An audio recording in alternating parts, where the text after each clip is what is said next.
करनाल लोकसभा क्षेत्र के सांसद संजय भाटिया ने कहा कि स्कूल वह पवित्र स्थान है जहां पर बच्चे दिशा व दशा तय कर अपने उज्जवल भविष्य का निर्माण करते हैं।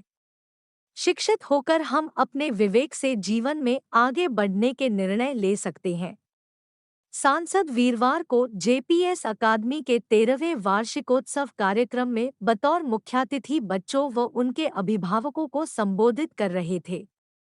इस मौके पर मुख्यातिथि ने दीप प्रज्वलित कर कार्यक्रम की शुरुआत की। सांसद ने उपस्थित जनों को संबोधित करते हुए कहा कि शिक्षा जीवन से अंधकार को दूर करने के साथ साथ आगे बढ़े के सभी द्वार खोलती है। शिक्षा हमें अच्छे और बुरे की पहचान करवाती है। संपूर्ण समाज को आगे बढ़ाने के लिए बेटियों को शिक्षित करना और भी आवश्यक है। बेटियों के शिक्षित होने से वह सक्षम, सबल और आत्मनिर्भर बनती है। इसलिए जरूरी है कि हम प्रत्येक बच्चे को आगे बढ़ाने के लिए उन्हें शिक्षा के समान अवसर उपलब्ध करवाएं। उन्होंने कहा कि अभिभावकों को चाहिए कि आज के आधुनिक युग के अनुसार वे बच्चों के अंदर संपूर्ण बौद्धिक विकास का सृजन करें तथा जिस क्षेत्र में रुचि ना हो उसमें जाने के लिए बाध्य ना करें। उन्होंने कहा कि सभी अभिभावक अपने बच्चों के साथ तालमेल बनाकर रखें और अपनी रुचि अनुसार उन्हें उस क्षेत्र में आगे बढ़े के अवसर प्रदान करें। मुख्यातिथि ने इस अवसर पर परीक्षा में अव्वल स्थान प्राप्त करने वाले बच्चों को स्मृति चिन्ह प्रदान कर सम्मानित किया। उन्होंने वार्षिकोत्सव समारोह में सम्मानित होने वाले बच्चों को बधाई देते हुए कहा कि बच्चे इस दिन के लिए पूरा वर्ष प्रतीक्षा करते हैं। अन्य बच्चों को भी पढ़ाई में उत्कृष्ट प्रदर्शन करने वाले बच्चों से प्रेरणा लेते हुए जीवन में आगे बढ़े के प्रयास करने चाहिए। कार्यक्रम में जेपीएस अकादमी के चेयरमैन एवं भाजपा जिलाध्यक्ष योगेंद्र राणा ने सर्वप्रथम बच्चों को अपना आशीर्वाद देने पहुंचे मुख्यातिथि, अभिभावकगण व अन्य अतिथियों का स्वागत किया। कि हम सोचते हैं कि बच्चों को खड़े होकर यहाँ पर हम ज्ञान देंगे। आज वक्त बदल चुका है। आज सही मायने में हम बच्चों से सीखते हैं। हमारी जो जनरेशन है, हमारे से अच्छी जनरेशन, आगे वाले जो बच्चे आज यूथ है, आप उनसे बात करके देखो, हमारे से ज्यादा स्ट्रेट फॉरवर्ड है, हमारे से ज्यादा ट्रूथफुल है और सही को सही कहने वाले बच्चे हैं। आज जनरेशन के अंदर चेंज आ चुका है। मैं एक दिन हल्का सा मजाकिया चुटकुला है, मैं आपको सुनाना चाहूंगा। आता रहता है आजकल व्हाट्सएप के ऊपर। तो एक जैसे सास बात कर रही थी, आपस में लेडीज बात कर रही थी। वो कह रही थी हमारे टाइम में तो सास का इतना रोब होता था और इतना दबा के धमका के रखते थे। कुछ लेडीज सोचती होंगी अपनी सास को याद करके, पर आजकल उल्टा है। आजकल जो बहुओं का रोब ज्यादा है, सास का कम है। अब इसमें कॉमन बात क्या है, जो उस समय पहले बहुएं थी, आज वो सास है। अगलों को तो दोनों टाइम में सुनना पड़ा। पहले सास की सुनते थे और आज बहुओं की सुनते हैं। वक्त ऐसा चेंज हो गया।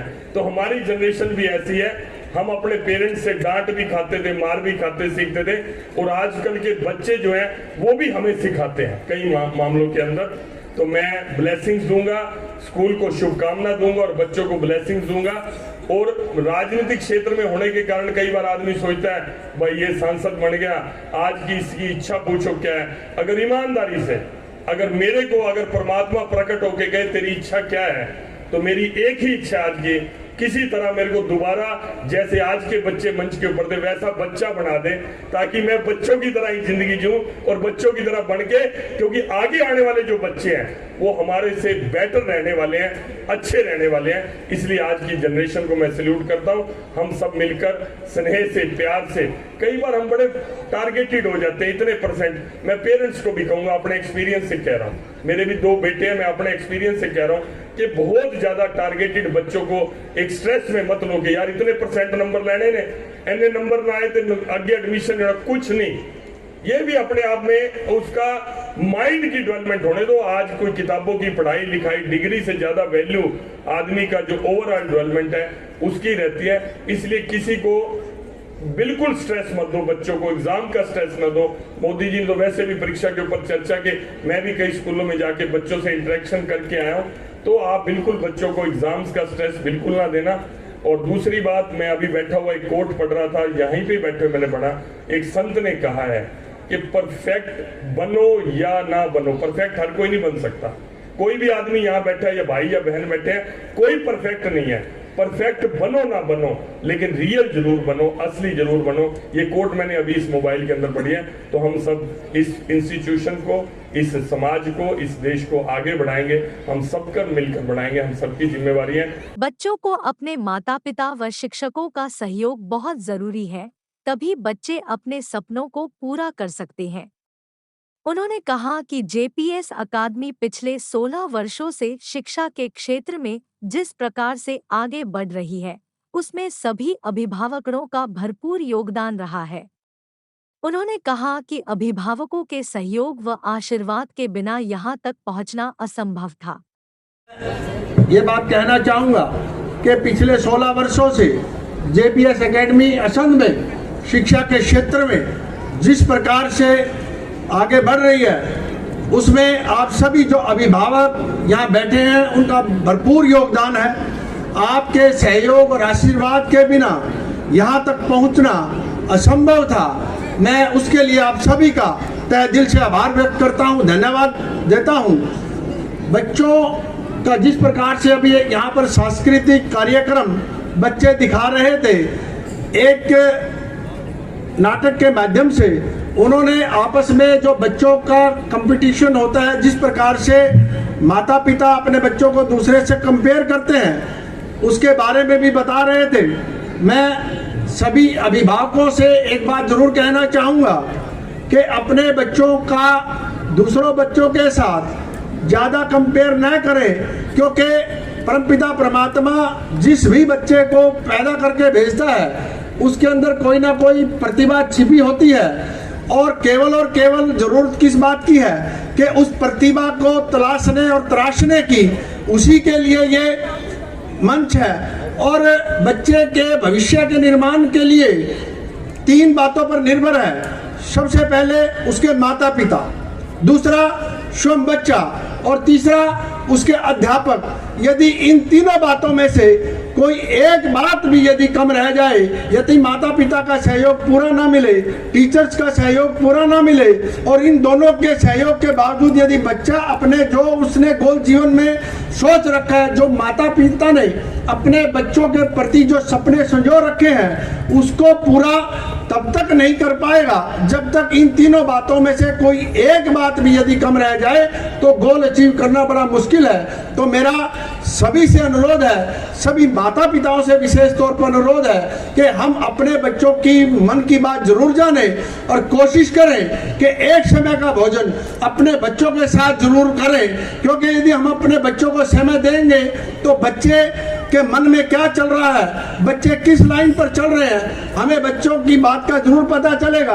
कई बार हम अपने काम में इतने व्यस्त हो जाते हैं कि हम अपने बच्चों को टाइम नहीं देते। तो मेरा अनुरोध सभी माता पिताओं से कि अपने बच्चों को समय जरूर दें। यहाँ पर जो उद्देश्य है शिक्षा के साथ साथ सर्वांगीण विकास का, उसमें भी हम भरपूर देने का प्रयास कर रहे हैं। मैं उसके लिए आप सबका बहुत 39 students score about 90% and 82 students score above 80% in class. बच्चे के भविष्य निर्माण के लिए 3 बातों का होना बहुत जरूरी है। सबसे पहले उसके माता पिता, स्वयं बच्चा तथा अध्यापक का सहयोग। इन तीनों में से यदि कोई भी एक भी छूट जाता है तो वह माता पिता द्वारा संजोए सपनों को पूरा नहीं कर सकता। इसलिए अभिभावकों को चाहिए कि वे अपने बच्चे की मन की बात को जरूर जानें और अधिक से अधिक समय उनके साथ बिताकर उनका मार्गदर्शन करें। इस मौके पर स्कूल के प्रिंसिपल मोहन सिंह ने स्कूल की उपलब्धियों की वार्षिक रिपोर्ट प्रस्तुत की। कार्यक्रम में बच्चों ने अपनी सांस्कृतिक प्रस्तुतियों के माध्यम से सभी का मन मोहा और सामाजिक संदेश दिया। एनुअल फंक्शन था जेपीएस एकेडमी का। युविंदर राणा जी हमारे जिला अध्यक्ष हैं, आप चेयरमैन भी हैं इस के, और मुझे यहाँ के बड़ा अच्छा लगा। बच्चों के साथ जितना समय मैंने व्यतीत किया, मुझे लगता है कि परमात्मा का रूप ही होते हैं बच्चे, और बड़ी अच्छी परफॉर्मेंस स्टेज के ऊपर, चाहे कल्चरल एक्टिविटीज़ की थी, एकेडमिक तो मैंने देखा ही सही, कोई MBBS में एडमिशन हो रहा है, किसी का IIM अहमदाबाद में हो रहा है, IIT जम्मू में हो रहा है, और मैं समझता हूँ हर फील्ड के अंदर कई बाहर की बड़ी यूनिवर्सिटीज़ के अंदर भी एडमिशन लेने के लिए बच्चों ने, यहाँ के बच्चों ने, और मुझे यहाँ का देख के परफॉर्मेंस और यहाँ के प्रिंसिपल और सबका मैं बहुत शुभकामना देता हूँ कि अच्छे से आप बच्चों का ध्यान रख रहे हैं। 2024 की कैसी तैयारियां सर? 2024 हो 2029 हो, भारतीय जनता पार्टी दोबारा ये पार्टी निर्णय करती है, इसमें व्यक्ति खुद निर्णय नहीं करता, और जो भी पार्टी निर्णय करेगी, अब जो जैसा भी निर्णय करेगी।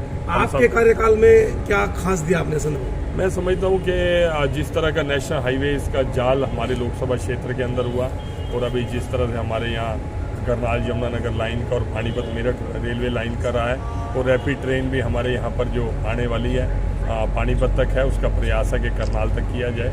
मैं समझता हूँ ओवरऑल डेवलपमेंट जो रही यहाँ की वही सबसे मेन रही, और जितने भी केंद्र सरकार की उपलब्धियाँ हैं, आप समझ सकते हैं कि इस बार के बजट को ही देख लीजिए कि ऐसा कभी सोचा ही नहीं गया था कि इंडस्ट्रियलिस्ट और किसानों के लिए खासतौर पे रेलवे का बजट, पिछली बार कोविड समय के अंदर हेल्थ सर्विसेज का बजट इतना ज़्यादा बढ़ाएगा।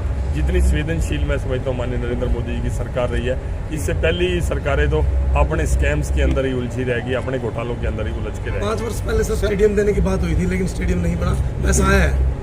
नहीं, ऐसा मैं एक बार देख लेता हूँ। आपका जो करनाल स्टेट गवर्नमेंट का स्टेडियम है, उसके अंदर मैं एक बार सर, असंध वासियों की लंबे समय से मांग है कि असंध को भी रेलवे से जोड़ा। रेलवे लिंक से मैंने इसकी मांग भी उठाई है, और मैंने रेलवे मंत्री से इस बारे में विषय भी किया है, तो अभी तक उन्होंने इस बात की हाँ नहीं भरी, फिजिबिलिटी की हाँ नहीं भरी। और सबसे बड़ी बात, नए रेल लाइंस को अभी जोड़ने के जो पुराने प्रोजेक्ट्स हैं उनको कंप्लीट करने के बाद ही इसके ऊपर विचार करें। डिस्ट्रिक्ट बनाने के लिए कुछ चर्चाएं थी, उसका क्या रहा? नहीं, अभी तक मेरे सामने इस तरह की कोई चर्चा नहीं है डिस्ट्रिक्ट बनाने को लेकर।